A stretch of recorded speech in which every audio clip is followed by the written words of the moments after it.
E aí, solitários? Bom, hoje eu fiz questão aqui de trazer para vocês um texto que, na verdade, a princípio foi uma carta, né? Chamada Resposta Padrão para Qualquer Problema de Relacionamento. Escrita pelo Gustavo Gitti, aliás, um cara que eu sigo há muitos anos já em redes sociais. Antes disso, eu li a coluna dele na revista Vida Simples, acompanhava o trabalho dele no Lugar, que eu participei também, os grupos que ele fazia por lá, enfim.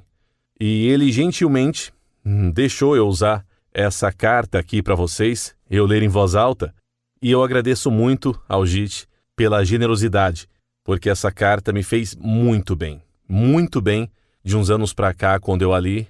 Para mim, cada vez que eu a leio, e li trocentas vezes já, acende uma luz assim dentro de mim. E amigos que passaram por situações de sofrimento, situações aflitivas, quando eu mostrei esse texto para eles, também, de certa forma, foi transformador. Bom, ele escreveu essa carta em um curso que ele deu faz mais ou menos uns 5 anos, presencialmente para muitas turmas, também online, e ao fim do curso, né, ele entregava 3 cartas dessas para os participantes no momento adequado, darem para algum amigo ou amiga sofrendo uma relação ou um término, enfim.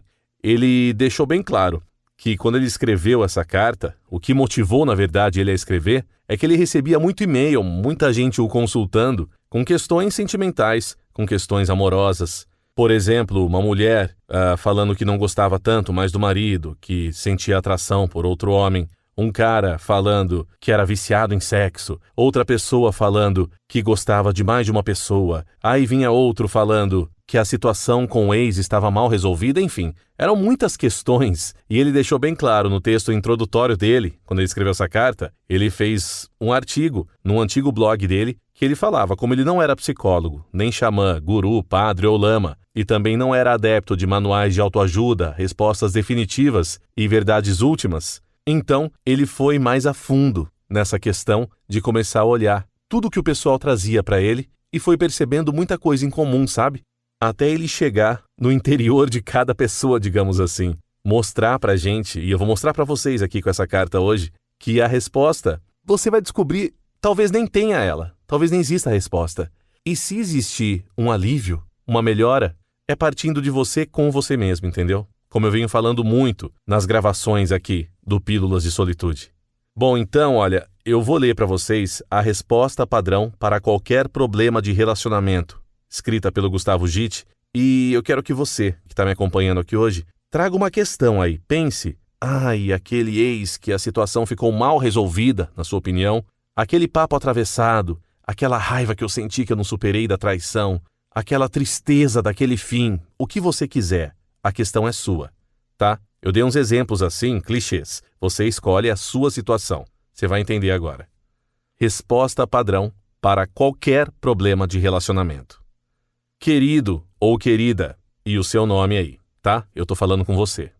Eu escrevo de coração para que você possa aproveitar e atravessar essa experiência de tristeza, ou raiva, ou ansiedade, ou angústia, ou carência. É você que está me ouvindo aí, quem sabe.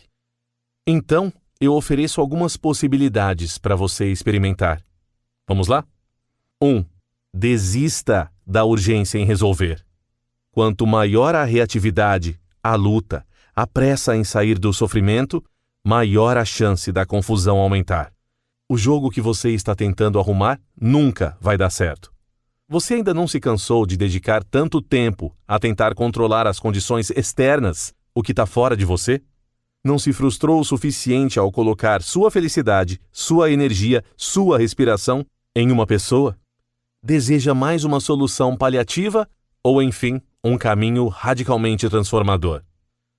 2. Olhe o sofrimento ao redor. Olhe o sofrimento ao redor. Em vez de comprar e invejar as fotos sorridentes na internet, ande pelos subterrâneos da vida e pergunte quem está realmente feliz. Não há festa em lugar algum. Pode ter certeza disso. Até os vencedores estão mal. Estamos todos batendo cabeça no mesmo barco. Você não está sofrendo porque fez algo de errado. Os seus problemas são exatamente os problemas de todos. Então, comece a fazer o trabalho sujo, sempre lembrando das pessoas que você poderá em breve ajudar. 3. Solte. Relaxe. Essa prática é extremamente útil para qualquer experiência. Ainda que muito subvalorizada ainda, como se já soubéssemos relaxar em meio ao caos, né?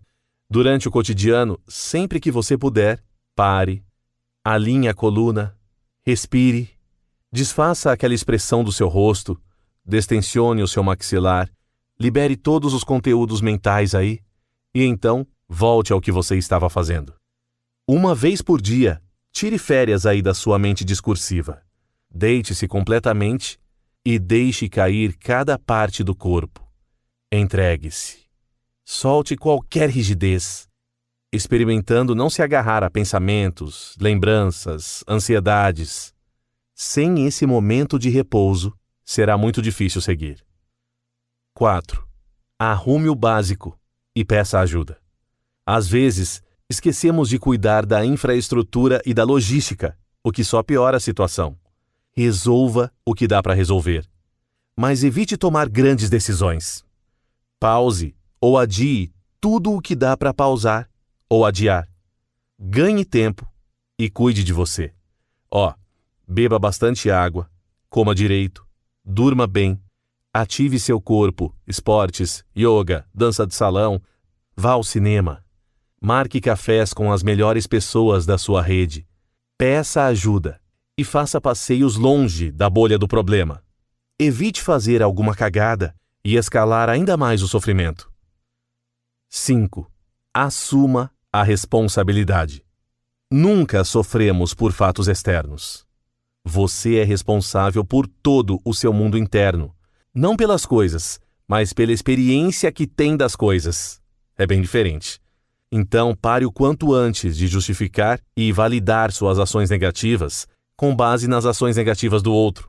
Essas reatividades infinitas. Ainda que o outro esteja agindo de modo negativo, sempre temos a opção de não reagir e agir com lucidez para pacificar a situação. 6. Investigue o verdadeiro problema. Não importa o que aconteça, a saída não é um conjunto de novos comportamentos, mas superar as aflições que nos arrastam, tomam decisões em nosso nome, direcionam a relação.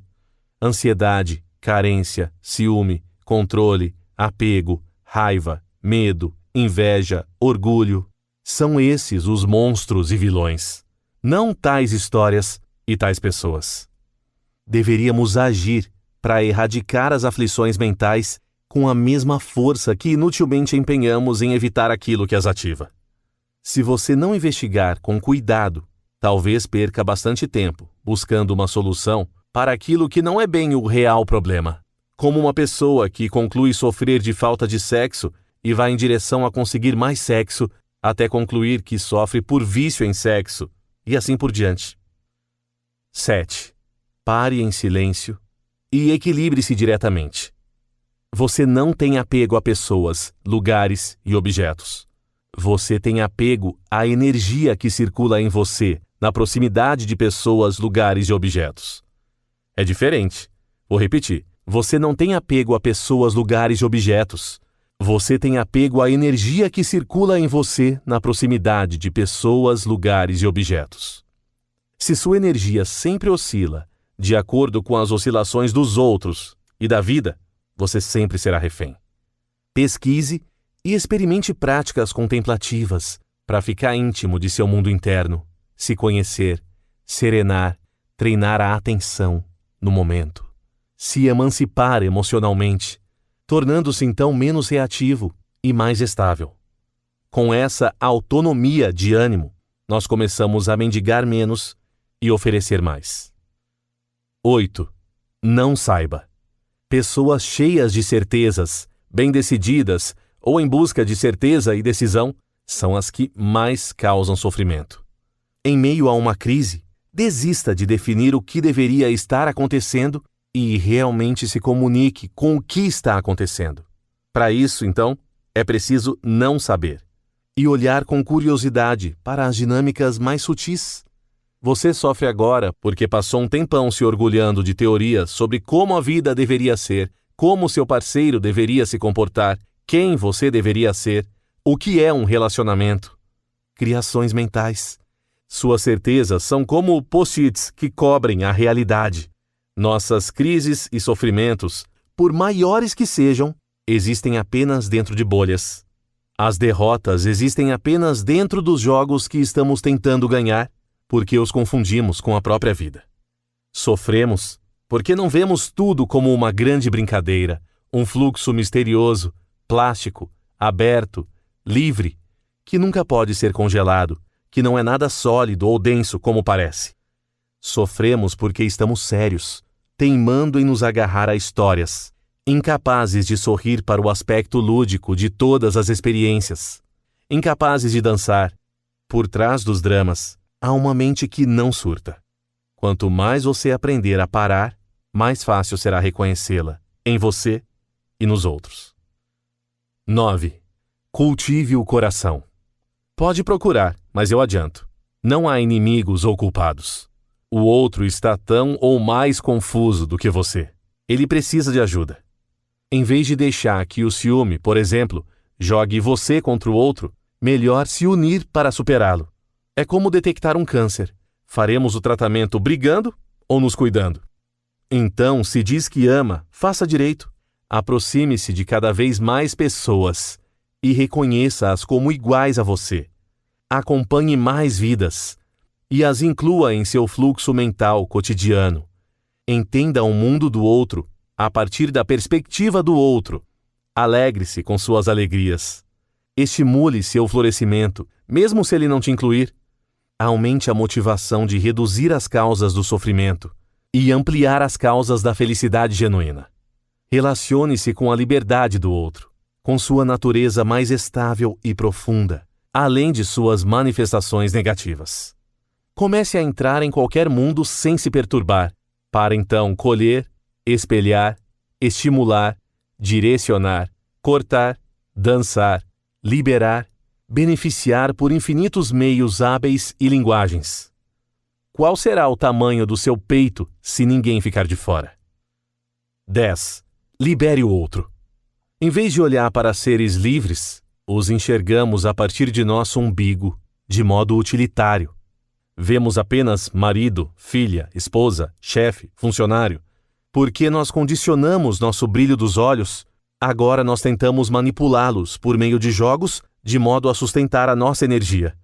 Esse processo é sempre insatisfatório. O outro tem luz própria, tem vida própria. Libere o outro da tarefa de te fazer feliz. E libere-se também da tarefa de fazê-lo feliz. Acorde. Pare de exigir, esperar, cobrar, negociar, não apenas com as palavras, mas com seu olhar, com sua mente. Realmente solte e reconheça logo que o outro sempre foi e sempre será livre. Comece a agir sem reagir tanto ao que o outro faz. Você pode cultivar relaxamento, equilíbrio, sabedoria, amor e compaixão unilateralmente. Você com você mesmo e, como consequência, depois com os outros. Não importa quais sejam os movimentos do outro. Ao liberar os outros, nos liberamos dos outros. Além do controle, nos relacionamos no espaço amplo, sem controle. 11. Transforme-se em parceiro, parceira. O outro não quer namorar você. O outro só quer ser feliz. Então, melhor do que ser um bom marido ou uma boa esposa é ser um bom parceiro. Enquanto o namorado diz, eu desejo que minha namorada seja feliz ao meu lado, o parceiro diz, eu desejo que essa mulher, que calhou de estar por perto agora, seja feliz. Não faça um voto de se manter casado. Faça um voto de seguir junto como for melhor para ambos. Às vezes, é melhor seguir mais próximo. E às vezes, o melhor é terminar o namoro ou o casamento e seguir a relação de outros modos. O grande critério aqui é o quanto a proximidade nos ajuda ou atrapalha no florescimento de todos. A parceria é a única relação para sempre. Somos parceiros no começo, no meio, no fim e depois do fim. 12. Divirta-se. A cada situação, além de viver seus detalhes e enredos, você pode cultivar qualidades que podem transformar todas as outras áreas da sua vida, como se adicionasse uma camada silenciosa de prática interna. Qualquer experiência, especialmente as mais prazerosas e as mais doloridas, elas são convites para não nos agarrarmos tanto, para sermos mais generosos, mais presentes. A vida bate para que possamos abrir a porta. Todas as situações são trabalháveis. Tudo pode ser aproveitado. Sempre é possível seguir. Os obstáculos não são outra coisa que não o próprio caminho. E esse longo treinamento não é algo pesado. É uma grande diversão. Na verdade, é a única coisa que há para ser feita, momento a momento. Por fim, eu também estou vivendo esse longo processo e desejo de coração que nós possamos superar qualquer sofrimento diretamente na raiz, que é a mesma para todos nós. Mexer no modo como nos relacionamos é o melhor jeito de mexer em todas as nossas relações, sem precisar que os outros mudem ou que as condições externas melhorem. Com a mente mais estável e o coração mais aberto, tanto faz com quem a gente esteja.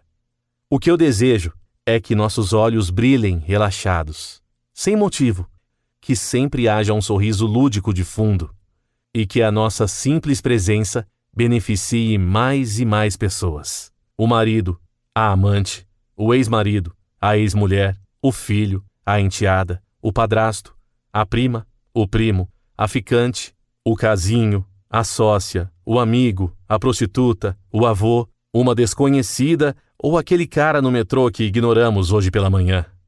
Seguimos. Um carinho, ou um abraço, ou um beijo, como quiser. Aqui do Edu, do Pílulas de Solitude, com esse texto lindo, emprestado do Gustavo Gitt. Fantástico, né, esse texto? E o Gitt, no texto dele, introdutório, que ele fala sobre a questão toda que chegou até aí, eu lembro que ele colocou que as pessoas quando escrevem, quando falam de problemas delas, de dramas pessoais delas, elas acreditam no discurso, na história que elas contam, porque o discurso, segundo ele, dá solidez, dá um caráter de ineditismo, de singularidade ao problema. A gente sempre acha algo como, isso nunca aconteceu antes com ninguém, essa história toda é inédita, eu não sei, ninguém saberia o que fazer, por isso dói tanto em mim. Então, a cada e-mail idêntico que o Gitt recebia, ele se questionava sobre essa universalidade, sabe, da nossa dor. Quanto mais específico e particular o problema, mais ele se aproxima das aflições do nosso vizinho, do nosso colega de trabalho, dos nossos pais, netos, ex-namorados, primos de segundo grau, de estranhos na rua, de franceses, de japoneses, enfim, como ensinava Guimarães Rosa, que o Gitt cita nesse texto, o sertão é do tamanho do mundo, né? O mais particular não é senão o mais universal. E as pessoas enviavam e-mails perguntando então a ele o que fazer, buscando alterar as situações ao redor, e elas nunca praticamente desconfiavam dos verdadeiros problemas, que não estavam no outro. Estavam nelas mesmas, na insatisfação, na raiva, na aflição, na ansiedade, na carência. Nós achamos que nosso problema é o namorado que foi embora, a mulher que traiu, o parceiro indeciso, a falta de sexo, a comunicação confusa, a ausência de diversão, de grana, de tesão, mas não é. Como o Gitt diz, nosso problema é a insatisfação gerada por colocarmos nossa felicidade, nossa alegria, nossa energia, nossa respiração, tudo nosso, nossa vida, em cima de bases instáveis que a gente não tem controle fora, como um namorado, uma mulher, um apartamento, um emprego, uma conta bancária, uma identidade, um futuro promissor, um pensamento, uma religião.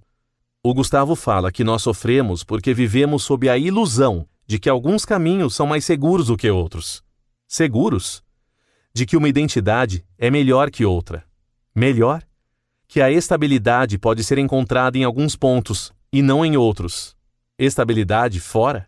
E que seremos felizes com algumas pessoas e não com outras.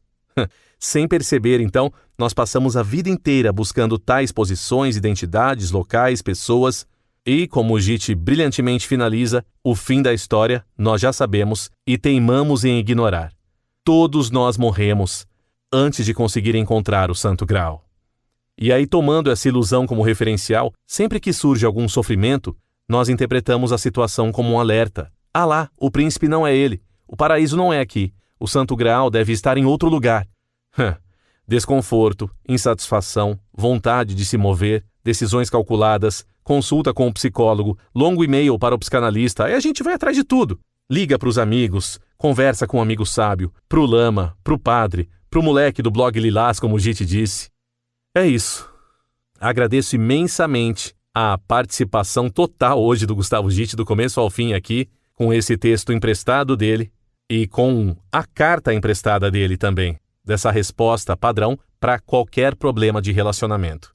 Pessoal, para vocês conhecerem melhor o trabalho do Gitte, eu indico sempre muito, tem o site pessoal dele, www.gustavogitte.com, ou se você quiser participar também de grupos de estudos dos quais ele faz parte, e muitos ele que organiza inclusive, tem www.olugar.org. Como eu disse, já participei, ainda penso em voltar também, assim que der uma acalmada essa correria toda aqui, mas enfim, é um trabalho sensacional e eu agradeço imensamente essa corrente que a gente tenta sempre passar para frente. E ele autorizando eu passar para você que me ouve aqui, eu tenho certeza que você também passará adiante e a gente vai tentando deixar um mundo melhor com o nosso trabalho de formiguinha no dia a dia. É isso. Valeu.